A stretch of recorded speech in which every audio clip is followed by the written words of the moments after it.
बुद्ध का चचेरा भाई देवदत्त सदा ही बुद्ध को नीचा दिखाने की कोशिश में लगा रहता था, लेकिन उसे हमेशा मुंह की खानी पड़ती थी। एक बार गौतम बुद्ध जब कपिलवस्तु पहुंचे, जहां की उनका जन्म स्थान था, जहां के वो राजकुमार थे, तो अनेक कुलीन शाक्यवंशी राजकुमार उनके अनुयायी बने। देवदत्त भी उनमें से एक था। कुछ समय पश्चात देवदत्त ने भी जादुई शक्तियां प्राप्त की और एक बार उसका प्रदर्शन मगध के सम्राट अजातशत्रु के समक्ष किया, जहां वह सम्राट अजातशत्रु के सामने एक छोटे से बालक के रूप में प्रकट हुआ, जिसके सिर सांपों की पगड़ी बंधी हुई थी। तभी से वह सम्राट अजातशत्रु का वह चहेता बन गया और सम्राट उसे आदर की दृष्टि से देखते थे। कुछ दिनों बाद जब देवदत्त मगध से लौटकर बौद्ध संघ में वापस आया, तो उसने स्वयं को बुद्ध से श्रेष्ठ घोषित कर दिया और संघ का लीडर बनकर उसका नेतृत्व करना चाहा। बौद्ध भिक्षुओं को बुद्ध से विमुख करने के लिए उसने कहा कि बुद्ध तो अब बूढ़े हो गए हैं और सठजा भी गए हैं, इसलिए अब उनसे कुछ नहीं होगा। किंतु जब भिक्षुओं ने उसकी कोई बात नहीं सुनी, तो उसकी बुद्ध और संघ दोनों से नफरत और भी बढ़ गई। अब वह बुद्ध को बदनाम करने और नीचा दिखाने के तरीके खोजने लगा, लेकिन उसे कोई मौका नहीं मिल पा रहा था, क्योंकि सभी महात्मा बुद्ध को बहुत अच्छी तरह से जानते थे।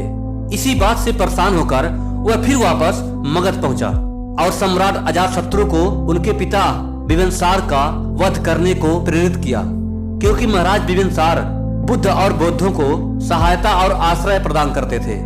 शुरुआत में महाराज बिम्बिसार को मरवाने में उसकी योजना सफल नहीं हुई, अतः उसने 16 धनुषधारियों को बुद्ध को मारने के लिए भेजा। किंतु बुद्ध के व्यक्तित्व से प्रभावित होकर वह उनके अनुयायी बन गए। इस बात पर देवदत्त बुद्ध से इतना क्रोधित हुआ कि जब एक दिन बुद्ध गिरिकोट के पर्वतों को पार कर रहे थे, तब उसने बुद्ध को मारने के लिए उन पर एक बड़ा सा चट्टान लुढ़कवा दिया। लेकिन चट्टान भी बुद्ध तक पहुंचने से पहले ही रास्ते में 2 बड़े पत्थर से टकराकर रुक गया। इस घटना के बाद देवदत्त के क्रोध का सीमा ही नहीं रहा।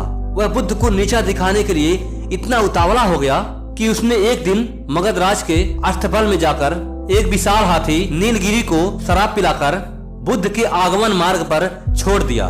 शराब के नशे में चूर विशाल काया हाथी सड़क पर तबाही मचा रहा था। जो भी उसके सामने आता उसे कुचल देता और सामानों को तोड़ देता। नीलगिरी के आने से सड़कों पर खलबली मच गई और लोग वहां से भागने लगे। तभी बुद्ध भी वहां पे आ पहुंचे। ठीक उसी समय एक घबराई महिला अपने बच्चे को छोड़कर हाथी के सामने ही भाग खड़ी थी। जैसे ही नीलगिरी अपने पैर बच्चे को कुचलने के लिए आगे बढ़ाया, बुद्ध ठीक उसके सामने जा खड़े हुए। उन्होंने हाथी की आंखों को घूरा और उसका सिर थपथपाया। बुद्ध के स्पर्श से ही नीलगिरी घुटने टेक कर बुद्ध के सामने बैठ गया। यह देखकर वहां के लोग आश्चर्यचकित रह गए। अब वहां के लोगों में बुद्ध के लिए सम्मान और भी बढ़ गया। नीलगिरी हाथी की इस घटना के बाद देवदत्त को पूरे मगध राज्य में बदनामी का सामना करना पड़ा। लोगों ने देवदत्त को इतना भला बुरा कहा, वह उसका इतना मजाक उड़ाया कि देवदत्त को तत्काल ही नगर छोड़कर भागना पड़ा। तो दोस्तों, इस कहानी से हमने यही सीखा कि बुराई चाहे जितना ही चतुराई या ताकत से की जाए, लेकिन वह शांत सत्य पर विजय नहीं पा सकता।